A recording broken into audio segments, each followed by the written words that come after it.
to you and your listeners, saying yes is one of the most certain ways to find success. It's one of the most certain paths you can take to finding out who you are and what you're capable of. And just because you don't have all the information does not mean you should pause and wait until you do.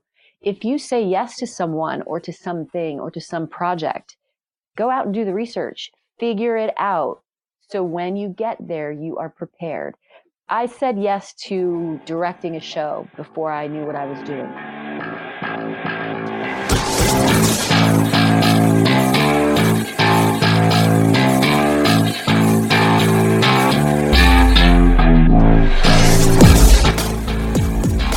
This is Scratch Your Own Itch, the one show that delivers the conversations that we're afraid to share, but need to.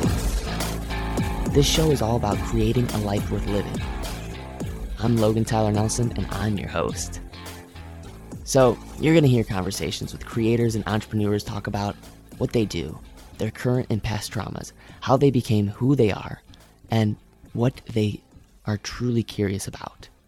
This is the show where we talk about the things we think about a lot, but need to talk about more. Please take note that this show is not a substitute for actually creating a life worth living, because this show will stir your beliefs, make you question what it means to create a life worth living. So my promise to you is to always give you one question to answer for yourself today to start turning your dreams into a reality.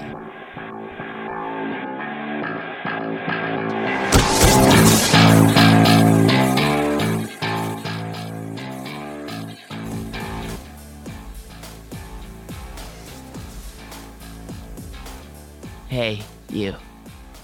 Yeah, just you.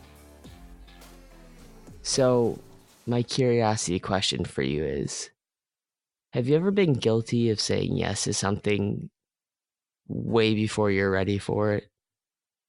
Really, ask yourself this question. Have you ever said yes way before you're fully prepared to the thing that you were saying yes to? All right, let me set the tone, because I have to be honest with you. I know I have. I went to school to be an actor. I wanted to be the next Peter Parker. I wanted to be the next Spider-Man, which is pretty wishful thinking, I know.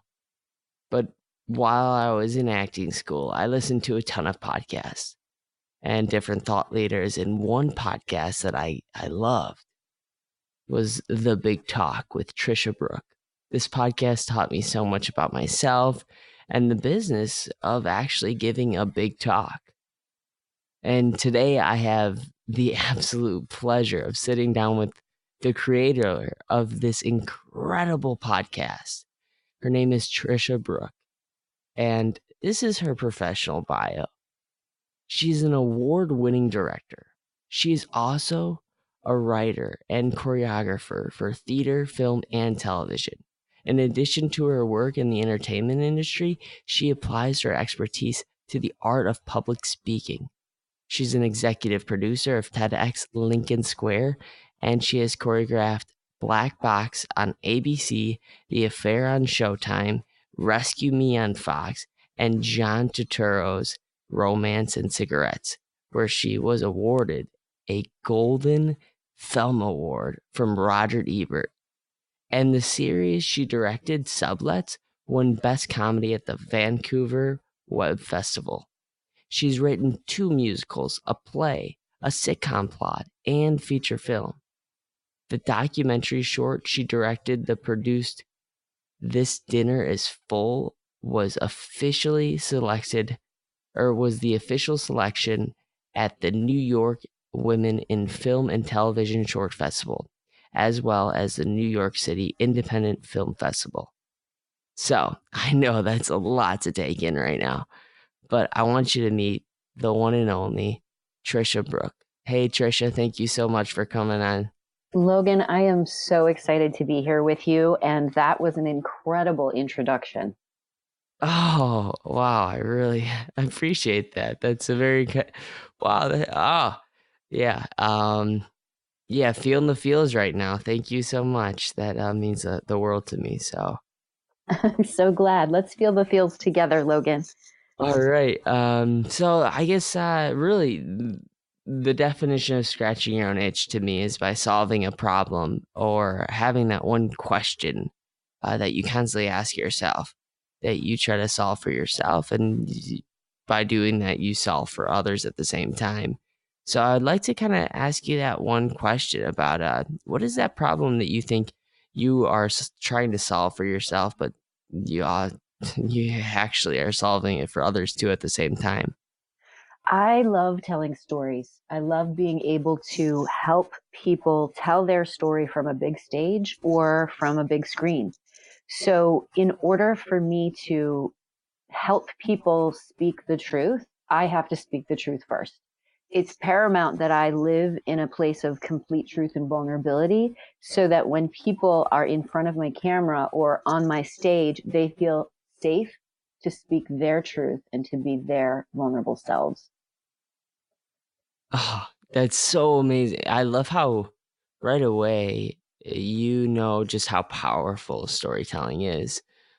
What is the first step that you, or the, I guess the first sort of instance that you usually take when you're like, okay, I'm gonna give out a big talk. Uh, where do you start? When speakers come to me, they either come to me with tons of ideas or no idea. And I help them qualify what their ideas are so they can get to the real nugget of what it is they need to share with the world.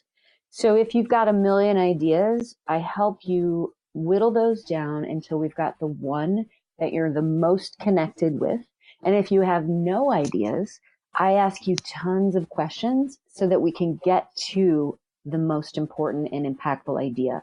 And once you have that idea, and it's really through a process that I call the active listening session. I ask tons of questions over a period of 2 hours. And even if you have an idea that you think you're going to land on, by the end of those 2 hours, it's usually something different. And I'll give you an example, Logan.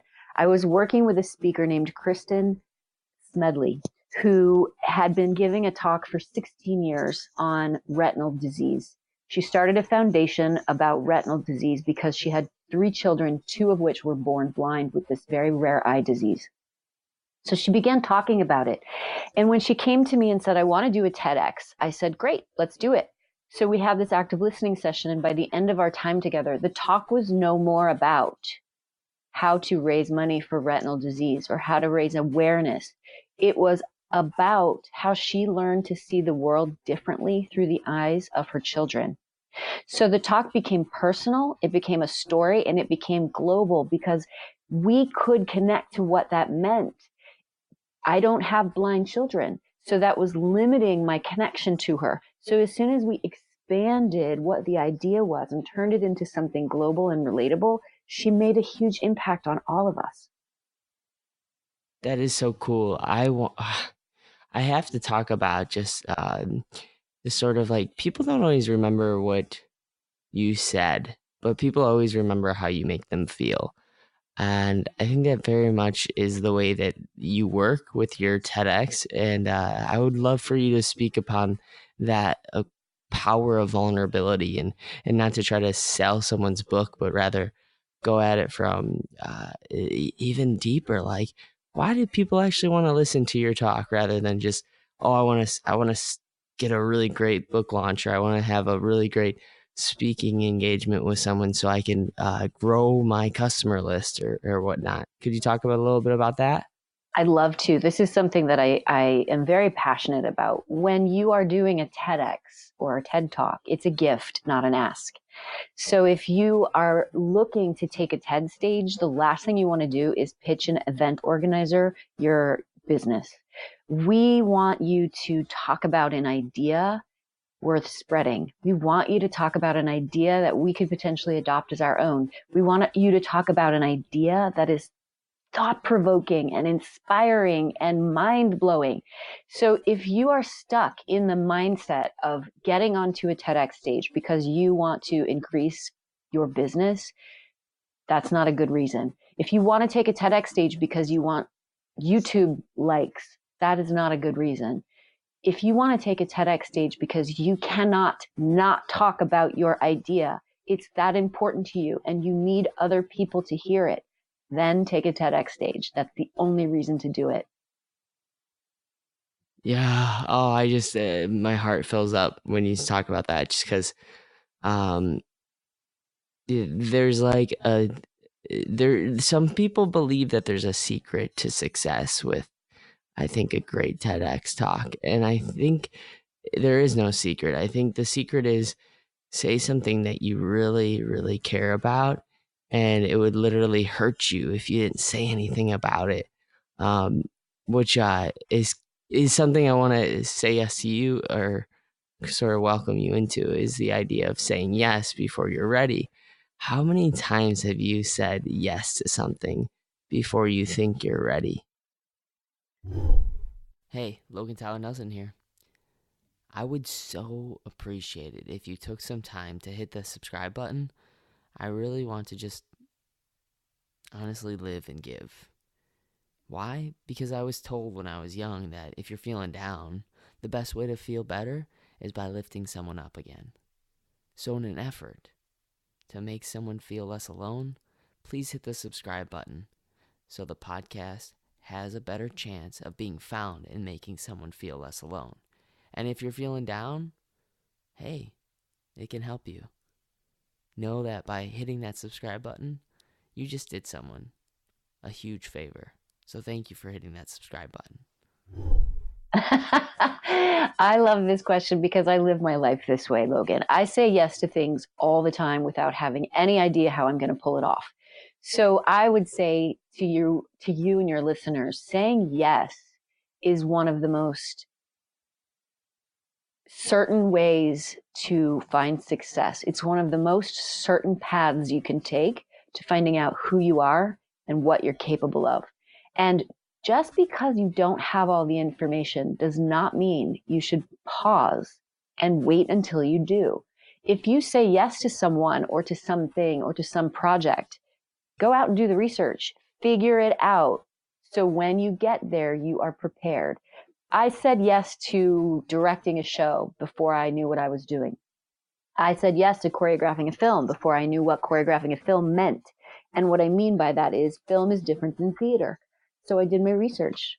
I said yes to creating a podcast before I knew what a podcast platform was.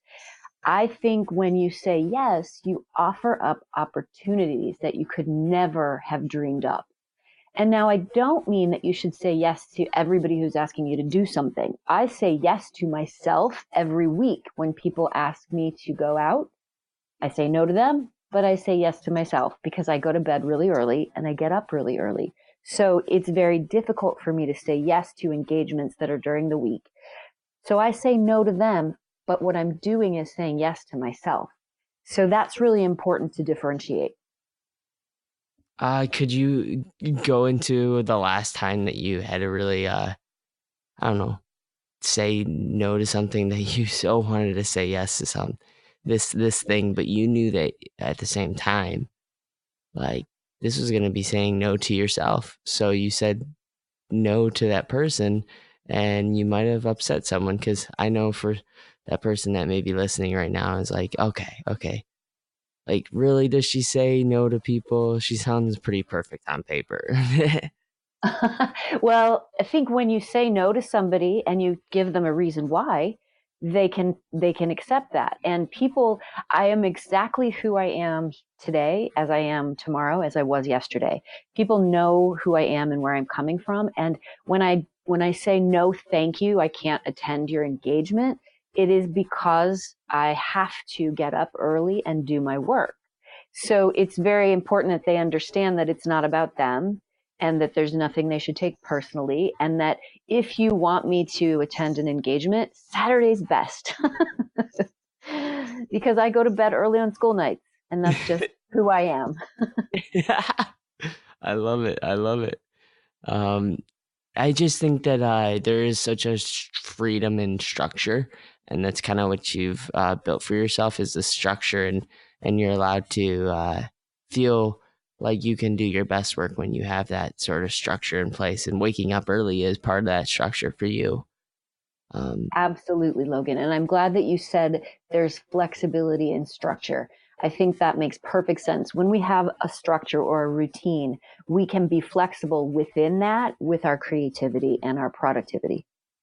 Yeah. Oh my gosh. And we can go into the process of, because I kind of like to pivot into going into the process of now working with someone. So I've got my talk, I've got my subject, I know what I love to talk about. Um, what's the process? Is there going to be rehearsals? Is there not going to be rehearsals? Like, and I'm sure it depends with every single client that may come into your life and work with you. But let's just take the average person that that is really good in front of people, oddly enough. But as far as they've never given a talk, well, what do you do with them?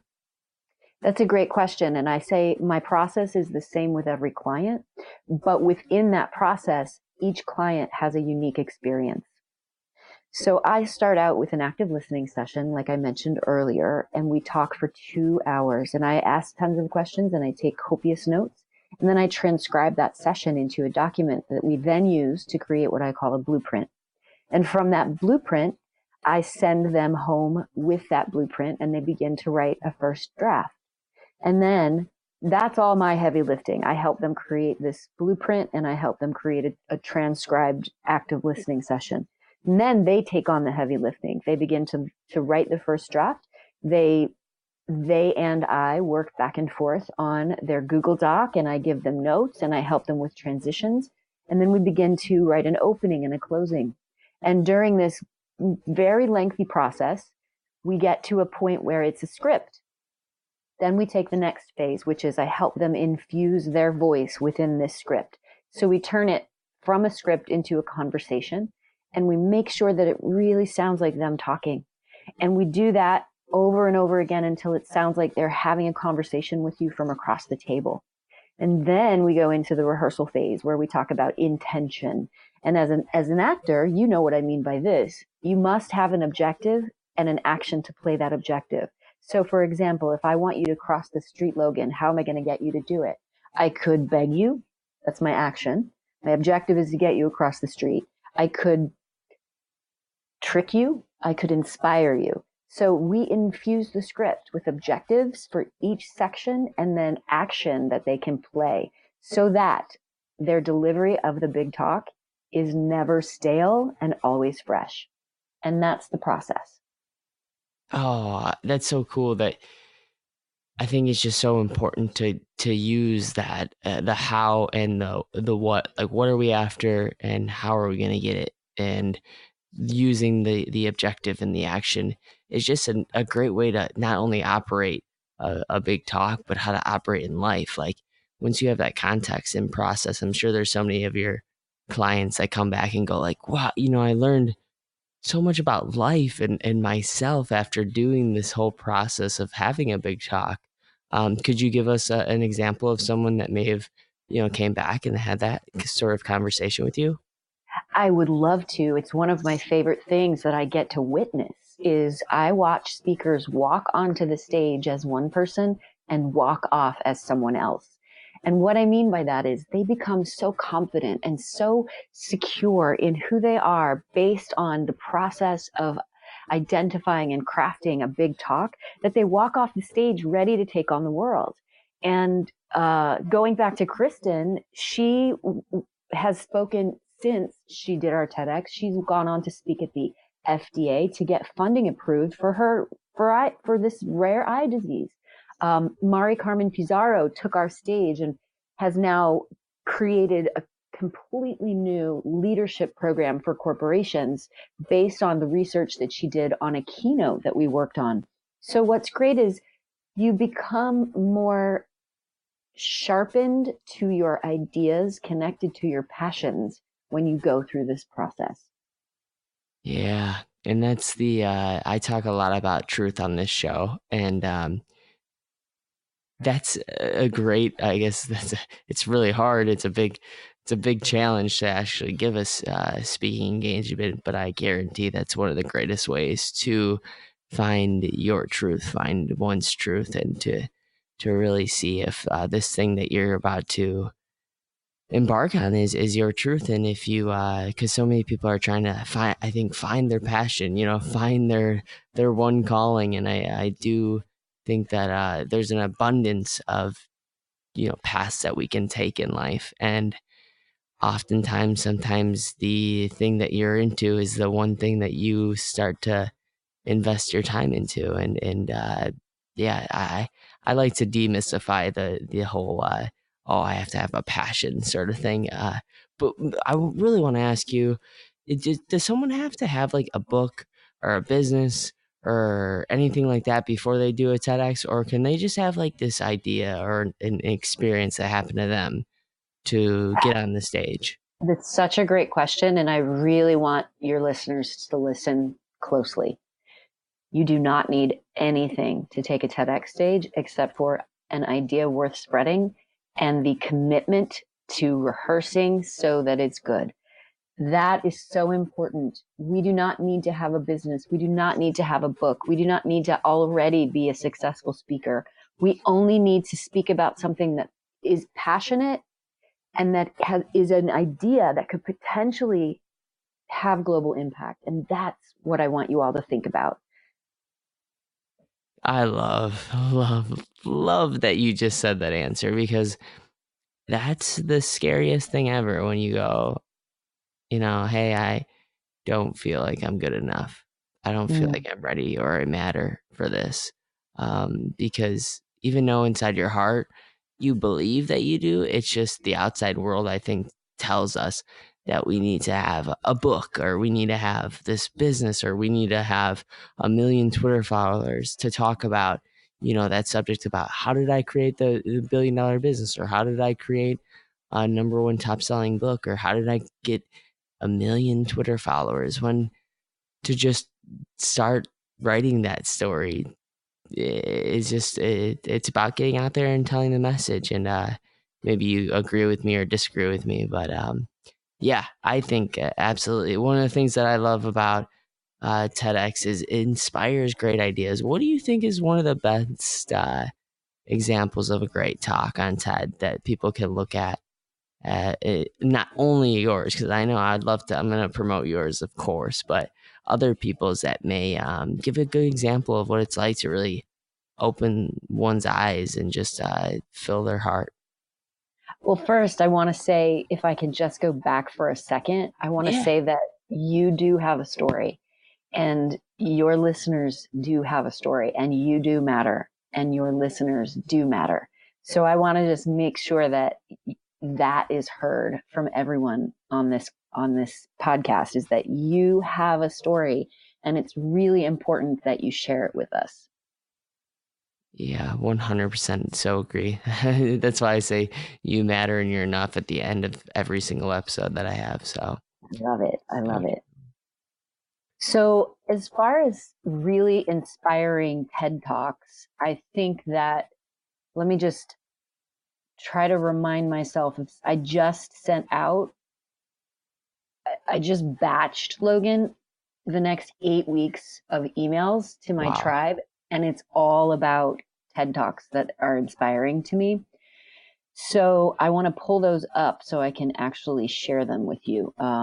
But I'm struggling with where they are on my computer. Let me just say that there's a million TED Talks out there. And what you want to look for are TED Talks that touch you personally. And you can search for technology, you can search for design, you can search for inspirational.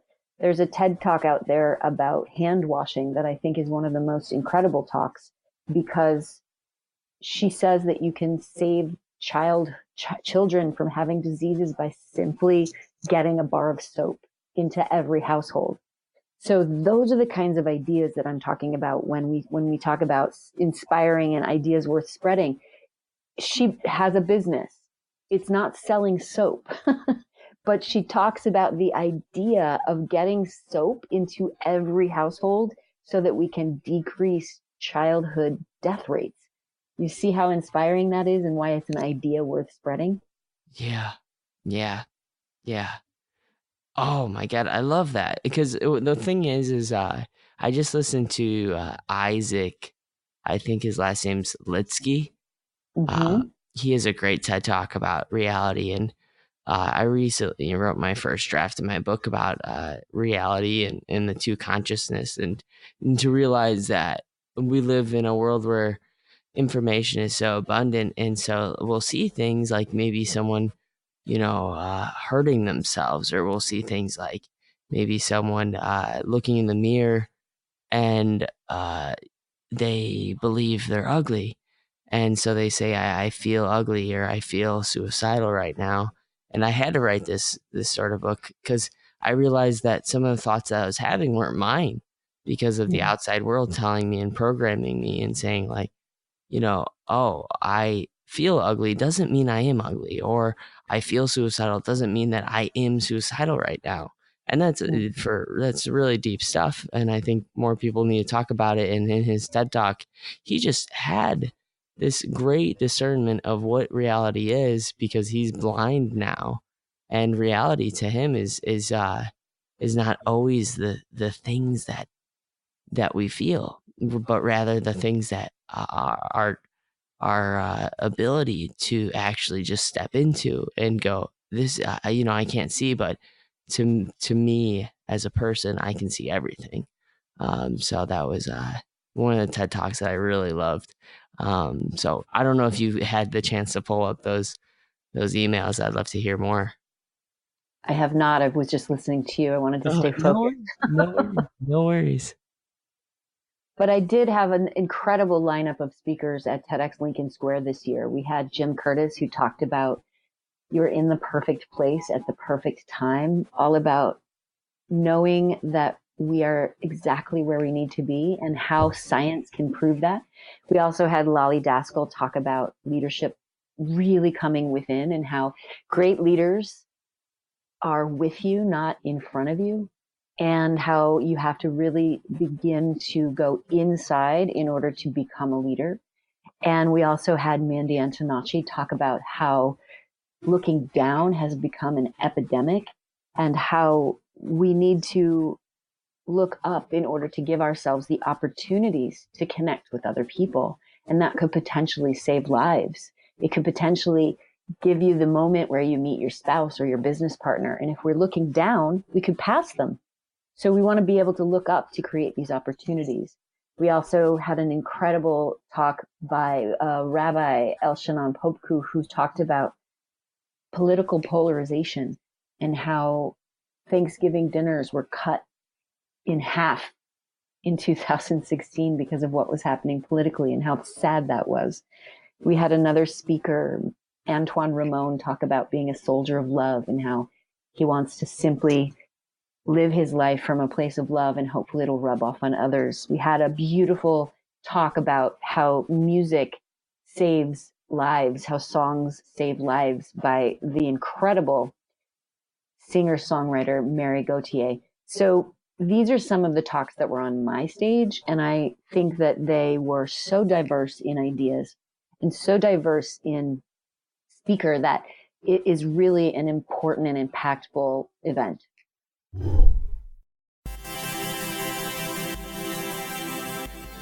Hey friends, so let me ask you real quick. Are you someone who's trying to get more visibility? Who's trying to be in front of the crowd? Well, if that's you, I want to let you know that first of all, you're not alone. Second of all, if you want to get on more podcasts, or ones that actually scratch your own itch, meaning maybe you have a book, or a business, or maybe you do speaking, or if you don't yet do speaking, maybe you can, and maybe you'd love to.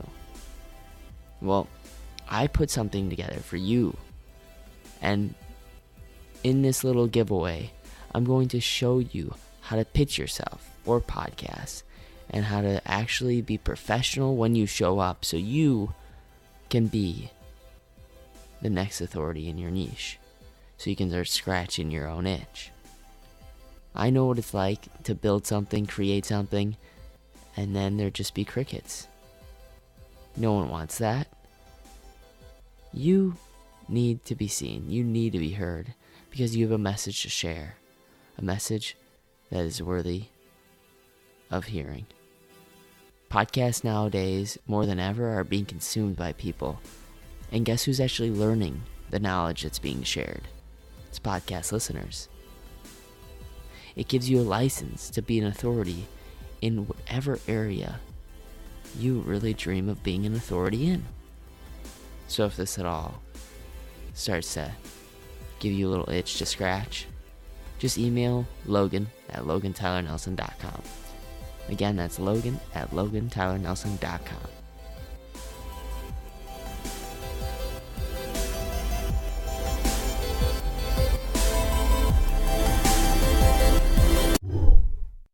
That's so cool. I'm just because I'm really curious. Why is it that TED has they have a bunch of different stages now, but before it was everyone kind of showed up to one big event? Is it just because TED's growing, and so therefore now they're they have one, for instance, you're the main gal to go to when you're talking on a Lincoln Square TED Talk. But if you're, living in Springfield like myself, you would talk on a stage that's in Springfield, for example. So, yeah, that's my main question. TED is actually, I just did a podcast episode in season 8 about this exact thing. I talk about what TED is and what TEDx is, and then I interviewed 15 TEDx organizers from all around the world. So TEDx is an independently organized TED event, and TED grants licenses to people like me who want to put on an independently organized event. And we go through an entire application process, and if we are awarded an organizer's license, then we get to put on our event. And part of that process is choosing a name, deciding the community that you're going to serve, what your talks are about, what your theme is, how many people, what you envision for the day. And then if they find that works within their brand, they will award you a license. And it's a really incredible organization. There's tons of support. TEDx organizers do this for free, by the way. It is a entirely donated process. We are not allowed to make any money. The speakers are not allowed to make any money. We have a complete team of volunteers. So it's a love. It's a labor of love. And so if you want to become a TEDx organizer, all you have to do is apply. But you have to really want to do this because it's a lot of work. Thank you for talking about that. I will definitely put your show, of course, in the show notes, because your podcast is just such a great resource for anyone who I think it's even a great resource for maybe someone that's not really looking for only to just do a speaking engagement, but maybe they want to write a book too, or maybe they want to become a TEDx organizer. They want to just I think mostly this is the best part, is they want to become part of community and start feeling like they're making a difference. That to me, it was the big game changer for listening to your podcast. Is every single time I listen to an episode, I'm like, wow, every single person has one thing in common. They just want to make a difference. Yep, absolutely. And those people are so awesome to be around, aren't they, Logan? Yeah. Oh my God. Absolutely. It changes your energy levels. It changes your believing that you're nothing to being absolutely feeling like you mean the world to everyone that's surrounding you, because they do the same thing for you, and they know that they would go out on a limb to just say, hey, I don't look at you like a dollar sign. I look at you for the person that you are in front of me, and the care that you give into the world. But just depends on where you are in life. Some people really care about dollar signs, and other people they want to fill people's hearts up. And I think what you do and where you have placed yourself right now in life often comes down to just the quality of questions and quality of sort of answers that you're getting from the world. And so a little bit of a tangent, but I want to go into just 3 questions. I call them scratching the surface curiosity questions, just to learn a little bit more about you, and then also just make a few people feel less alone, if that's okay with you. I love making people feel less alone. Let's do it. Awesome. So the first question I'd love to ask you is it's sort of a giving's giving question, which is what's a thought that you've had that you're a little ashamed about having, that you keep having, that you just wish you didn't have anymore?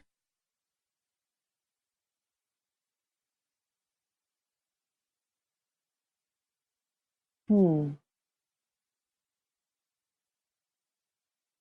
That I can't take care of as many people that I would like to right now. My reach is limited. That's a thought I've been having. My reach is limited. Ah, you're so not alone in that. You're so not alone in that. Well, you're doing it. You are doing it one ripple at a time. Thank you. You're so welcome. I would love to ask anybody that's listening to this right now, how can they support Tricia Brouk right now?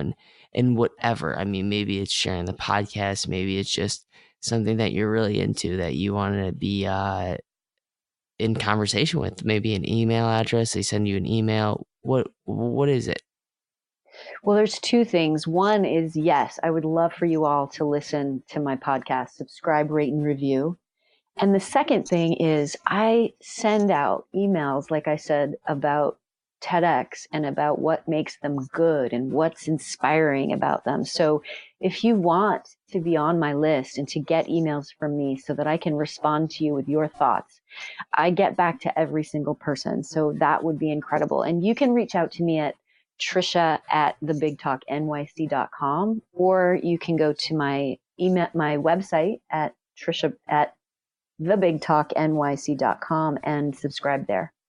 Yes, of course. And she is an amazing responder. Like, she will respond within the next day, and she probably gets hundreds and thousands of emails. So I'm giving her a virtual high five slash hug, because I come from a family of huggers, just for being an incredible communicator. So thank you for that. Like, I will put that in the show notes for sure. Thank you. Oh, my pleasure. The last question is sort of, I usually don't ask this question, but I just feel like if there's anything that you wish that I would have asked you, please, the floor is yours. Say whatever you'd like to leave off it on. Well, I think that I would love for you and your listeners to know that what you have to say is important. And it's time now, not tomorrow, to start the process of saying what it is you have to say, because you are going to be able to change lives by saying it. And I support you and each one of your listeners fully in making that dream come true. Oh, thank you so much, Trisha. I could talk to you for another 14 hours, but unfortunately, we got to get back to daily struggles and daily blessings in life, right? So, That's right. That's right. You can't have one without the other. exactly. So true. All right, Trisha, I cannot wait to keep on this conversation going and stay connected in some way, shape, or form. So everything will be in the show notes. If you heard anything that I said or that Trisha said, that you think is something that you can Instagram, Facebook, or tweet about, and just get a conversation rolling, because I did not make this podcast for you to just, click the next podcast listener and go, okay, I want to busy my mind with something else. Like, I want you to actually reach out and take the time, because I guarantee that's the one thing that's separating you from actually starting the life that you are worthy of living. And I know that's a big, big, big shout out, but honestly, how many times have you felt that inspiration hit your heart and then you just not really welcome it in?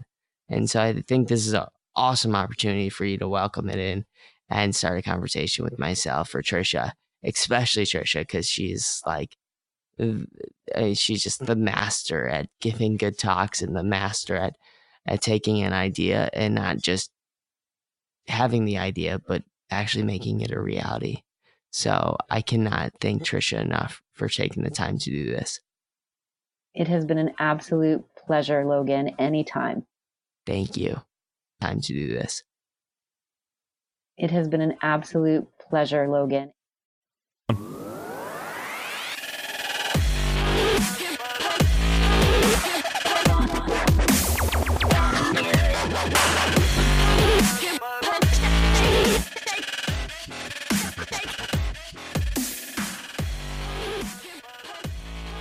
All right, there's another episode of Scratch Your Own Itch.